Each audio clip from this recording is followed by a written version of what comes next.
Iowa is not the first place one would think of looking for progressive policies. Yet college juniors Lindsay Chalice and Wes Phipps found just that at Grinnell College, where they have been living in a gender-neutral housing space since 2010.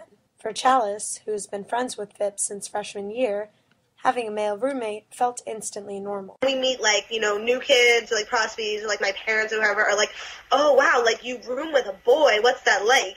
I have to stop and think, oh, yeah, this isn't like what everyone does. Phipps, who has identified as gay since before college, sees gender-neutral housing as a necessity for the rest of the LGBT community. The reality is that there are students that don't feel comfortable identifying as men or as women and who identify as something else, and making sure that there is a housing environment that is hospitable to those students, to me, seems like a real ethical imperative. Co-founder of the National Student Gender Blind Campaign, Jeffrey Chang, says the vast majority of the students who push for this type of living space identify as lesbian, gay, or transgender. They may be out in high school and in their own homes and in their communities, but unfortunately have to go to college, and it's actually a more hostile environment. Saving students from having to reveal their identities is one of the core reasons for Emory University's new gender-neutral housing.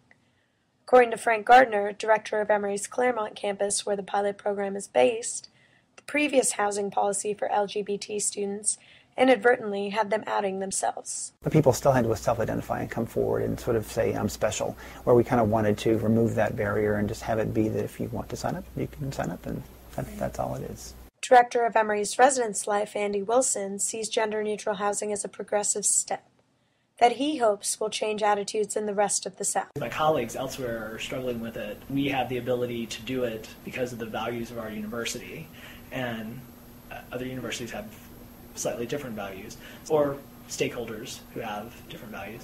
Come fall, many eyes will be on Emory to see if this progressive policy will successfully shift conservative attitudes towards LGBT youth at neighboring colleges in the southern region. Simran Khosla, Emory News Now.